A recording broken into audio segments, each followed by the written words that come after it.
Hello, and welcome to the special preview presentation of the new range of Air Niugini cabin crew uniforms.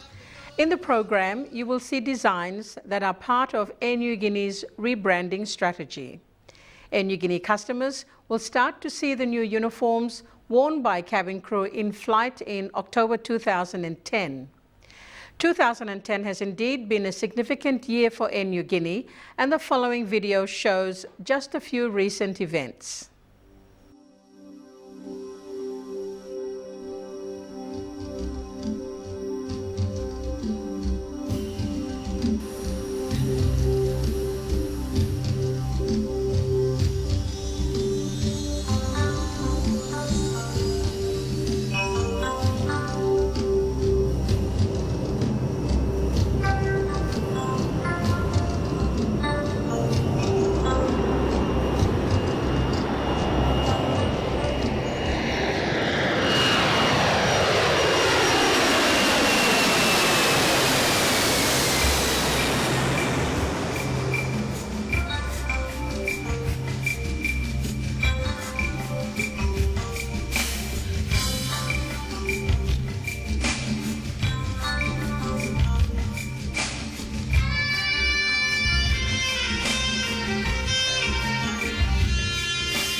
And every time when I'm abroad, I take great pleasure in seeing the plumes of Air Niugini. It reminds me that I am one step closer to home.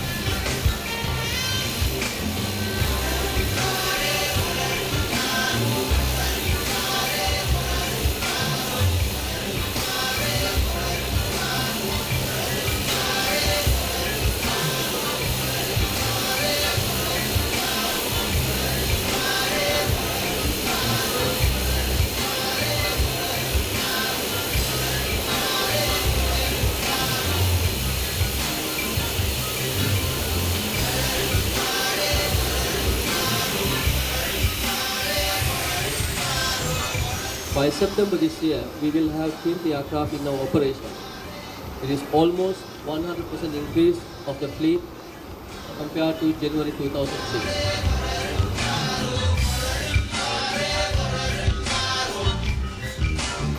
In Air Niugini, we've created almost 400 new jobs since 2006, bringing the estimated staff numbers up to 1,700 employees at this present time.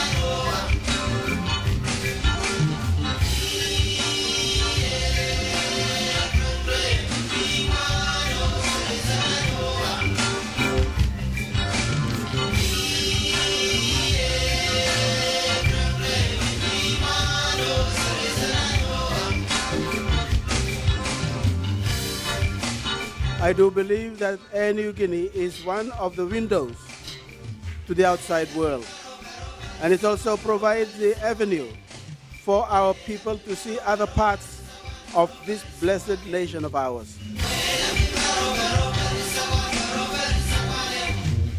The most notable feature of this destination program is the family membership. So this is one of the important things in our Melanesian society, that not only me, I have my line behind me, right? So that the line below you can also bring it.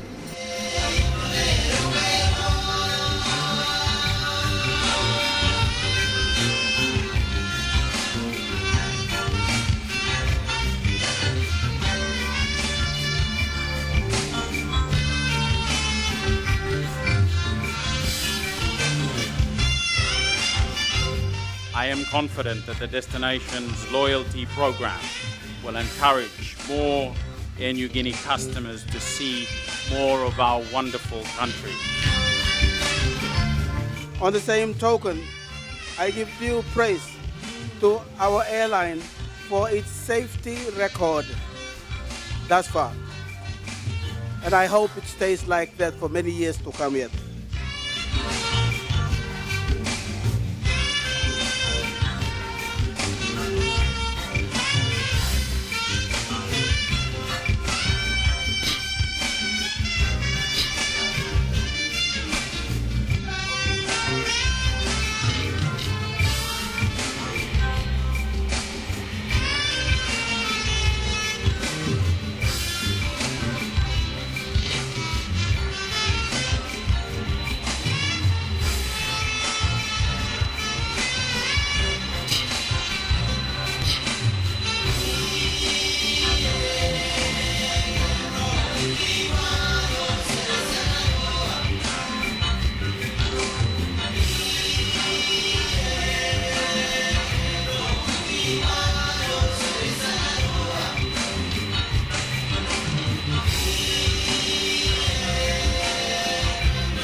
Thank you for your presence this evening as we welcome and celebrate the arrival of this Boeing 767-300ER aircraft.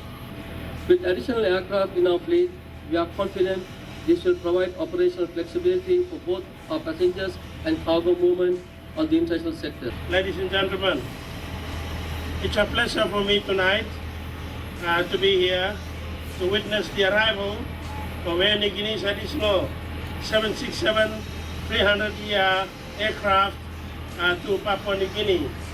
Another brand new aircraft will arrive in September. This is a major improvement to our Papua New Guineans who can fly in a brand new aircraft.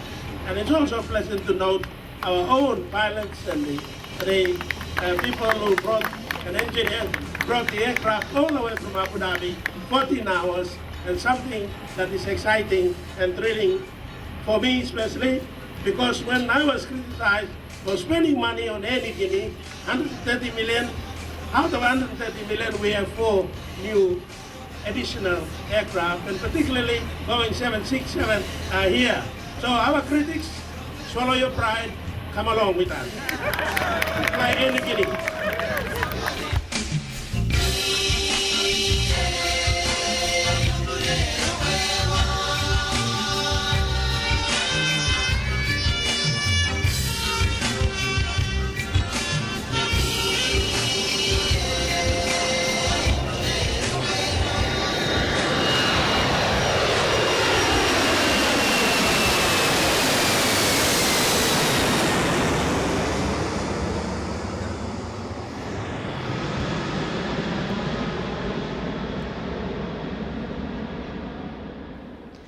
I am sure you enjoyed those highlights of Air Niugini's year so far. Shortly, you will see another highlight with a new range of uniforms modeled by our very own cabin crew. Among them, we are proud to have Air Niugini's longest-serving flight attendant, Esther Sapulai. Esther joined Air Niugini way back in 1975, along with her colleague, Olga Apelis, and we now present this short video as a tribute to their 35 years of continual service, not only to the airline, but to our traveling public.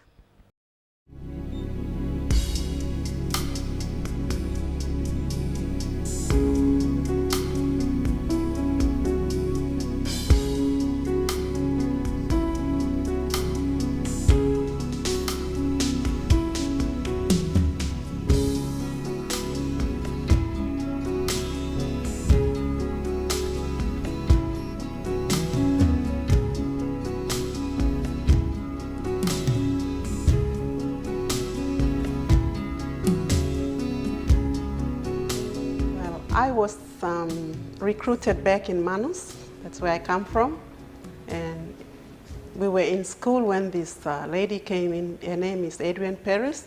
And we were in the playing field, we were playing sports when they said, anybody that is interested, that in those days we use hostess. Anybody who's interested to become a hostess, go to the truck now. The school truck will be leaving for the guest house in Momoti. The ladies are there to interview you guys. So there were about 4 of us. We ran for the truck and we got on and head for Momoti Airport because that's where the guest house was. And when we got there, we saw this Czech staff who is from Rabaul. Her name is Helen. And Adrian Paris, who's our superintendent. She's an expatriate lady. So they interviewed us. They asked us, how old are you? So we said, I told them I'm 16 and I'll be turning 17. And they said, no, you girls are too young to join. So it was unsuccessful. They just told us that you have to wait until you are 18 and then you can join the airline. So we said, okay, thank you. So they took us back to school. After the school, they sent us back home. So I was just thinking, am I going to get this up? But they already told us, so I had no idea that I was going to be a flight attendant. And we didn't have any telephones or anything like that. So they had to put, when Air Niugini accepted me to be with them, I couldn't believe it because I was underage at that time. So they said, Esther Sapulai, you have to make your way to town. This is on the radio Manus. It was not telephone. Said you have to make your way to town and you pick up your ticket and you're flying off to become a flight attendant. And it was a shock to me. And at the time, my father was in town, you know, he went to town to sell his crops because that's how, you know, for school fees. And my mother said, you cannot go. And I said, no, I'm going. I have to go. So I said, no, you cannot. You cannot be a flight attendant or a hostess. You're going to die because if you go on the plane, you're going to die.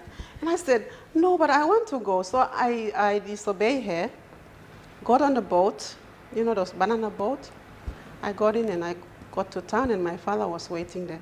Where do you think you're going? I said, I'm leaving. And he said, no, I take you back home and say goodbye to Mom before. I said, no, I'm leaving. I might miss my chance. So I made off. He just said goodbye to me and I came here. When I arrived to Port Moresby, it was like, I looked around and I still have that photo. It's an ID card. I have it with me. You won't believe it if you see it. The face, the hair,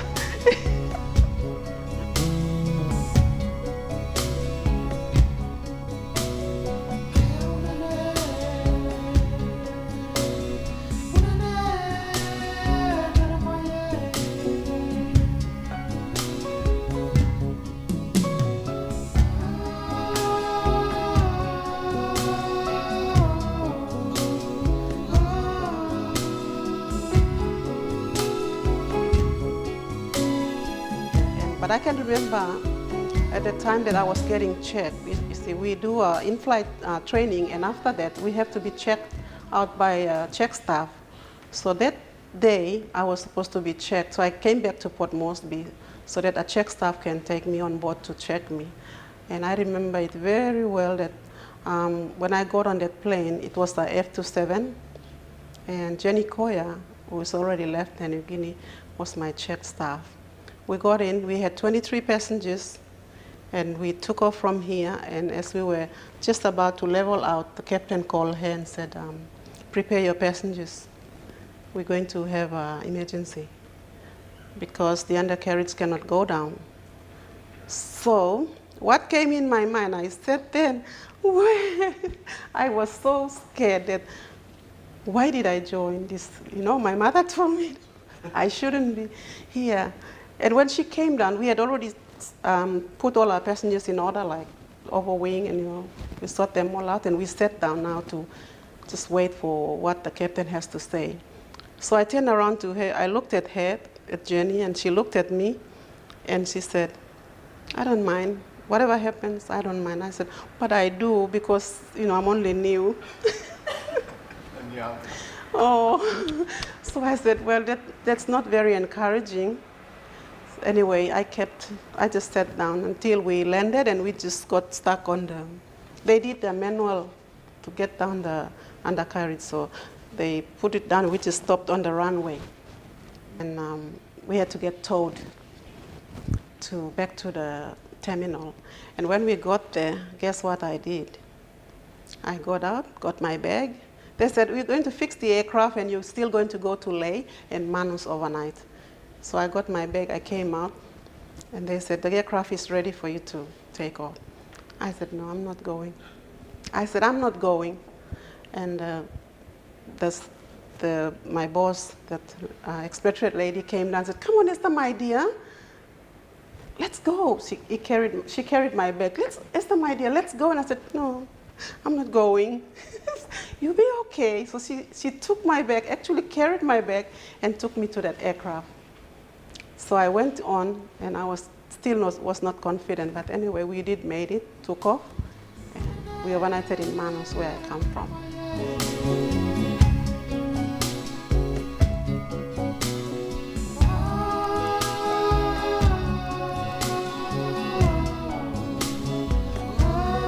If you're really interested to become a flight attendant, then you have to really commit yourself. You have to really commit yourself and put your job first. This job is not easy because anytime you can be called out. Anytime they can call you out to come out and do a flight, so you have to be prepared for that.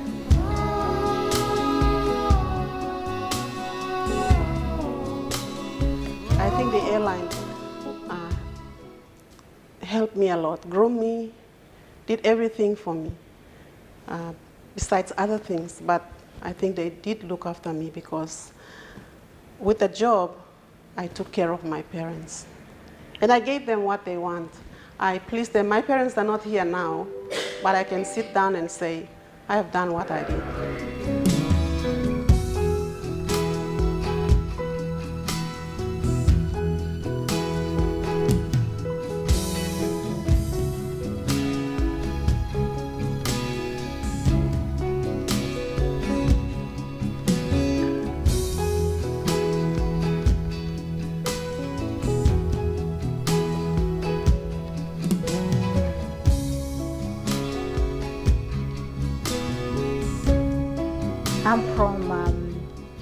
I'm from Duke of York Island. It's a small island. It's a small island out of actually Kokopo now, and it's about 25 minutes by a banana boat. I joined Air Niugini when Mrs. Robinson, that European, it's our boss. It's a cabin superintendent that you used to call her.